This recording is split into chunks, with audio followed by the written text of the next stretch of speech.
जय हनुमान ज्ञान गुण सागर, जय कपीस तिहुँ लोक उजागर। ऐसी घोर निषेध अवैदिक पूजा करूंगा मैं कि मां शक्ति माता तारा देवी के रूप में मेरी रक्षा करने के लिए विवश हो जाएंगी।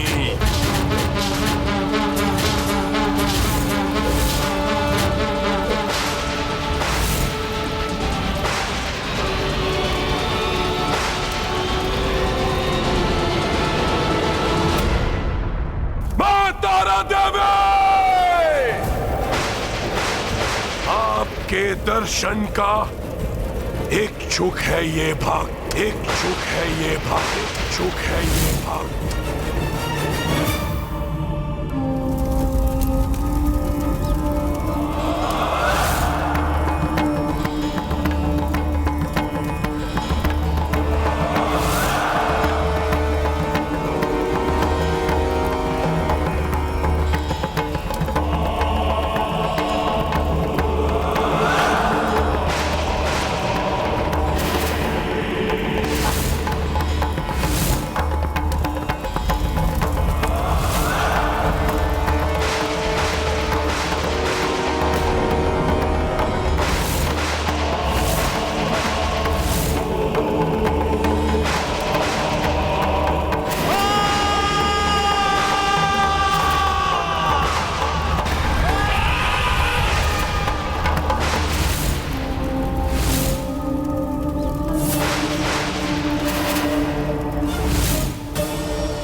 प्रणाम स्वीकार करें माता तारा देवी, प्रणाम स्वीकार करें माता तारा देवी।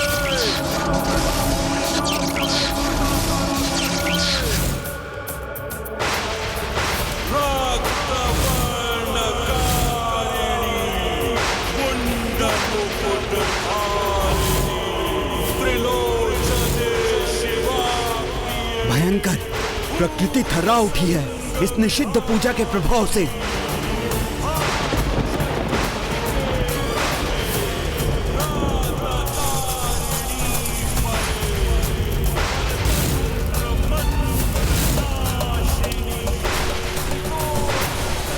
राक्षस हूं मैं, परंतु भयंकर राक्षसी प्रतीत होती है ये प्रचंड अग्नि, मेरे हृदय को विचलित कर रही है।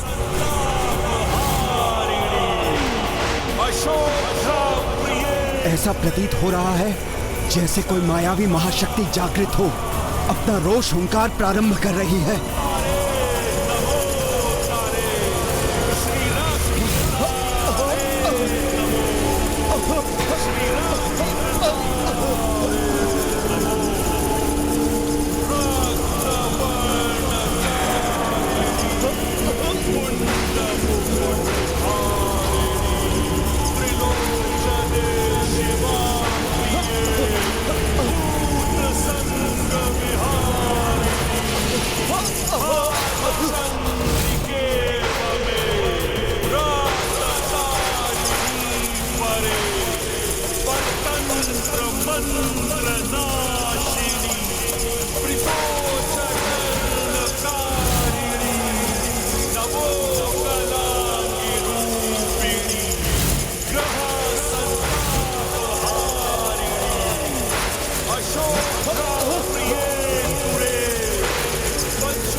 यदि मैं यहाँ रुका तो इस प्रचंड शक्ति के प्रकोप को नहीं सह पाऊंगा।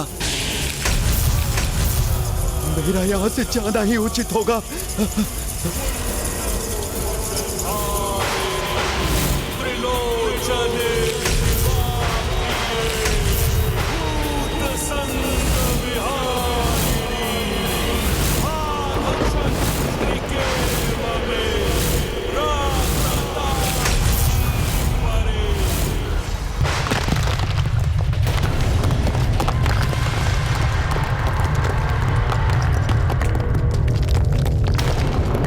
सृष्टि नहीं सहन कर सकेगी उस दुष्ट रावण की सफलता का परिणाम जिसके लिए वो इच्छित होकर पूजा कर रहा।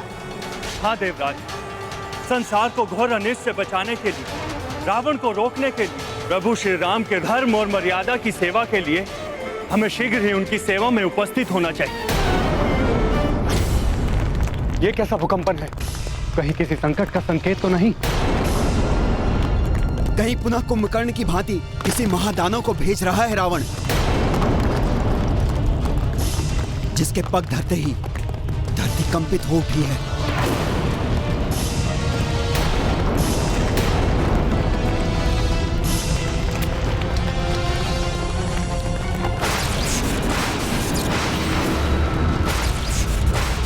कैसा धूम्र है ये जो लंका से उत्पन्न हो रहा है? ये ध्वनि और कंपन निरंतर एक ही स्थान से उत्पन्न हो रहे हैं, वहीं से उनका विस्तार हो रहा है। हमारी ओर किसी के बढ़ने का परिणाम नहीं है ये।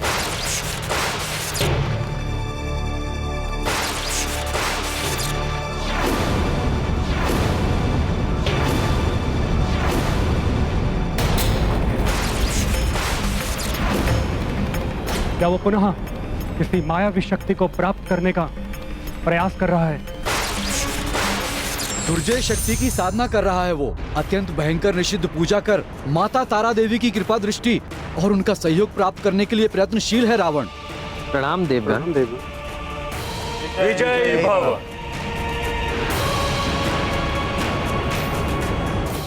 प्रभु, यदि उस अधर्मी रावण ने निषिद्ध पूजा पूर्ण कर ली और माता तारा देवी को अपना साथ देने के लिए विवश कर लिया, तो उनकी अपार शक्ति आप सभी के लिए घातक सिद्ध हो सकती है।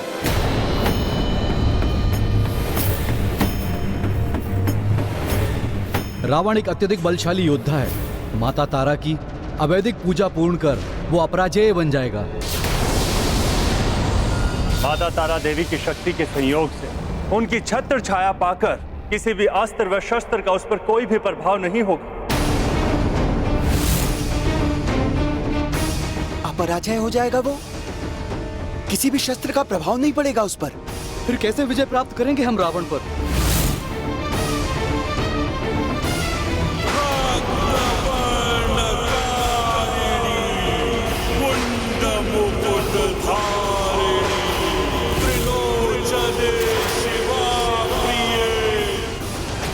प्रभु, अपने प्राणों की आहुति देकर भी वो निषिद्ध पूजा में सफलता प्राप्त करने के लिए हर संभव चेष्टा करेगा। इसीलिए इस घोर संकट की घड़ी में हम सभी देवताओं इस धर्म युद्ध में आपका साथ देने का निर्णय लिया। प्रभु, आपके एक संकेत पर मैं अपने जल के प्रभाव से संपूर्ण लंका को बहा सकता हूं। आवश्यकता पड़ने पर मैं रावण की ओर बहने वाले वायु प्रवाह को ही रोक दूंगा प्रभु, जिससे वो श्वास ही ना ले सके। आप आदेश दें तो मैं अपनी अग्नि से संपूर्ण लंका को जलाकर भस्म कर सकता हूं।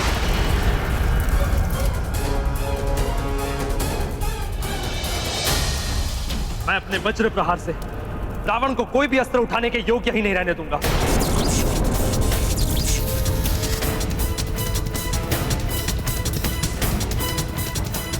प्रभु, मैं और अन्य सभी देवता हमारी सम्मिलित शक्तियों से इस धर्म युद्ध में आपका समर्थन देने के लिए तत्पर है।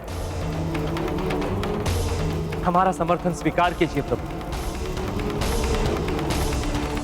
परंतु युद्ध मर्यादा के अनुरूप आप मुझे मेरे पुरुषार्थ के बल पर ही विजय प्राप्त करने की अनुमति दीजिए। स्थिति की गंभीरता को देखते हुए कि युद्ध में हमारे सहायता के प्रस्ताव को स्वीकार कीजिए प्रभु। अब रावण मात्र राक्षस रावण के रूप में युद्ध करने नहीं आएगा, बल्कि वो ऐसी शक्ति के साथ प्रस्तुत होगा जो केवल आपके लिए ही नहीं अपितु संपूर्ण सेना के लिए भी महासंकट का रूप ले सकते हैं।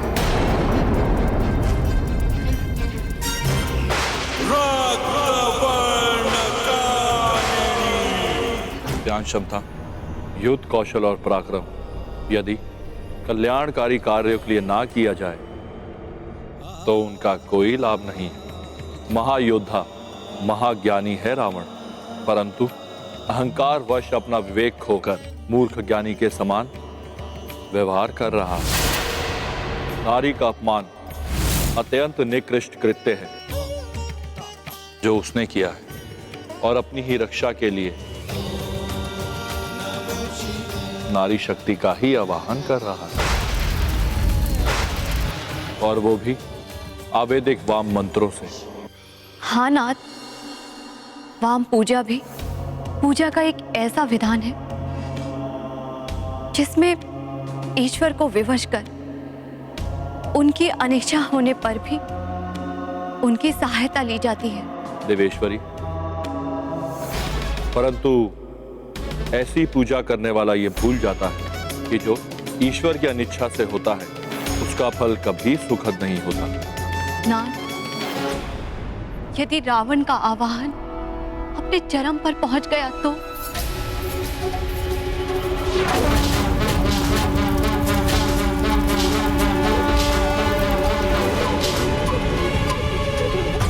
दर्शन दीजिए माता, अब मैं निपट अकेला हूं, इसलिए आपको मेरी सहायता के लिए आना ही होगा। रावण इस पूजा में असफलता स्वीकार नहीं करेगा माता, भले ही उसके लिए मुझे अपनी समस्त भुजाएं और 10 शीश ही क्यों न अर्पित करने पड़े।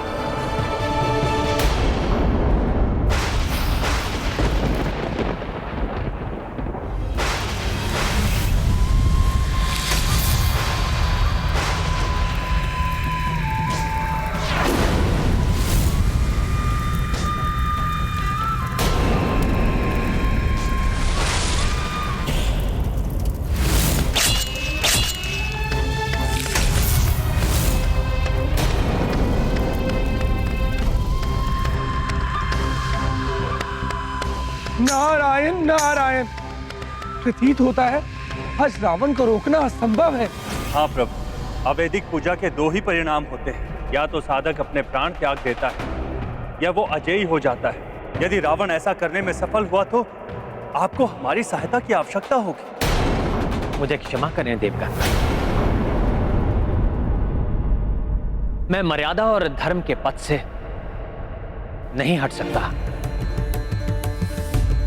जब रावण अपनी सेना और संबंधियों को खो चुका है तो मैं आप सबको इस युद्ध में कैसे सम्मिलित कर सकता हूं? निषिद्ध पूजा कर रहा है वो। मुझे ज्ञात है रावण की यह पूजा हमारे लिए बड़ा संकट उत्पन्न कर सकती है। यदि मैं भी मर्यादा त्याग दूं तो ये धर्म युद्ध ही निरर्थक हो जाएगा।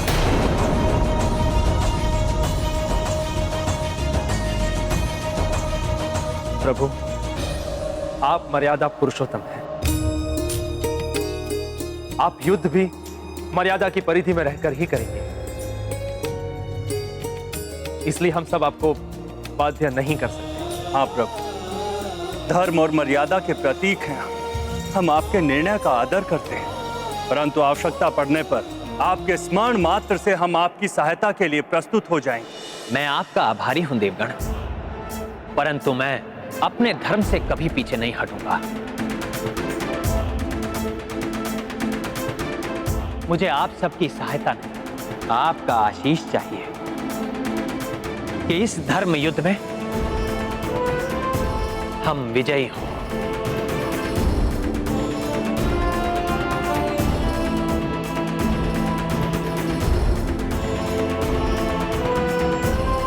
विजयी भव।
प्रतीत होता है?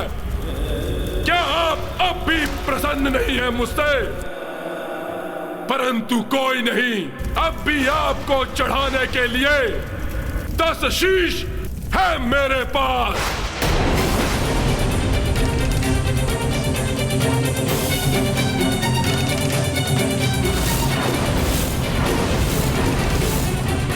रावण का आवाहन स्वीकार करना अब और कठिन हो रहा है मेरे लिए। माता तारा!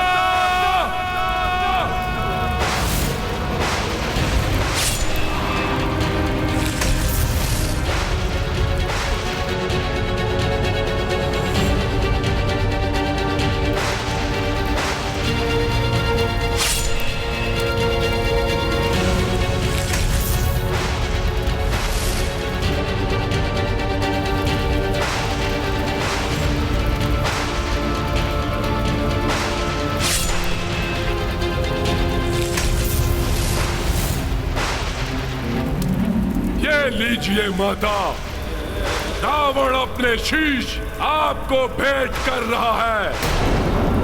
क्या अभी आप कठोर बनी रहेंगी माता?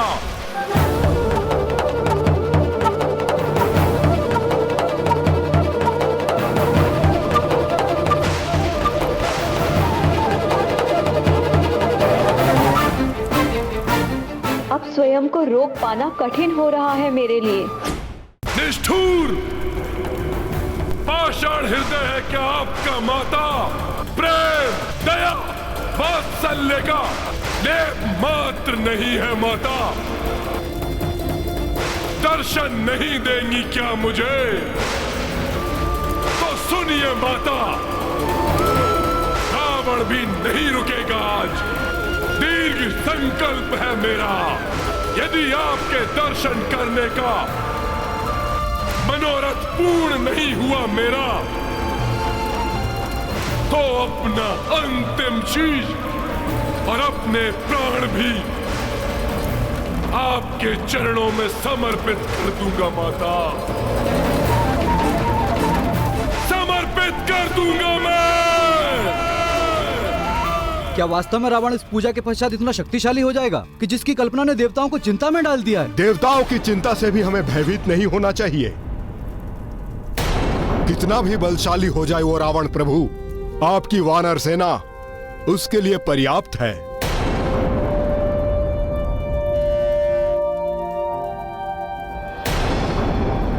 प्रभु, हम उसे पूर्व के समान पुनः धूल चटा देंगे। नहीं महाराज सुग्रीव,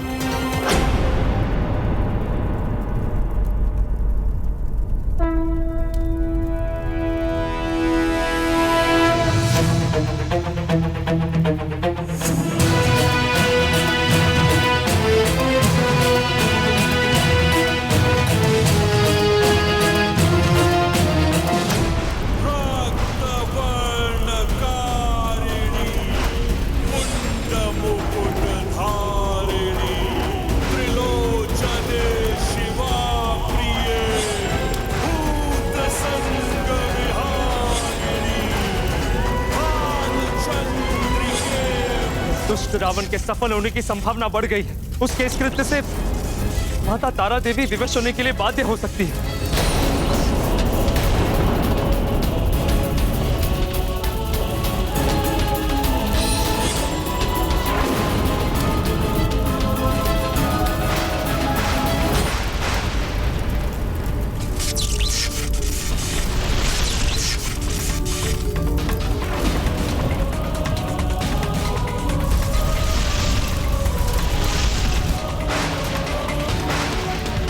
ये रावण की अंतिम परीक्षा होगी। यदि वो आपके भयंकर स्वरूप को देखकर भयभीत हो गया तो वो उसी क्षण मिट जाएगा।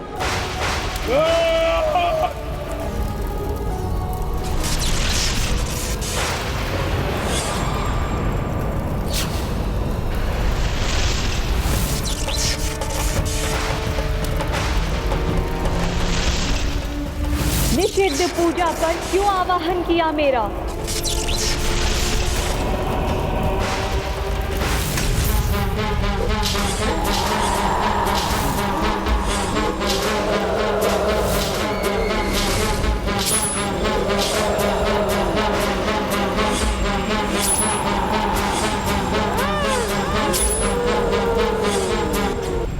रावण आप सबको क्षति पहुंचाने में सफल हो, यह मुझे स्वीकार नहीं। इसलिए यह मेरा उत्तरदायित्व है और मैंने निर्णय लिया है, इस बार यह युद्ध हमारी सेना नहीं, मैं लड़ूंगा अकेला अकेला अकेला।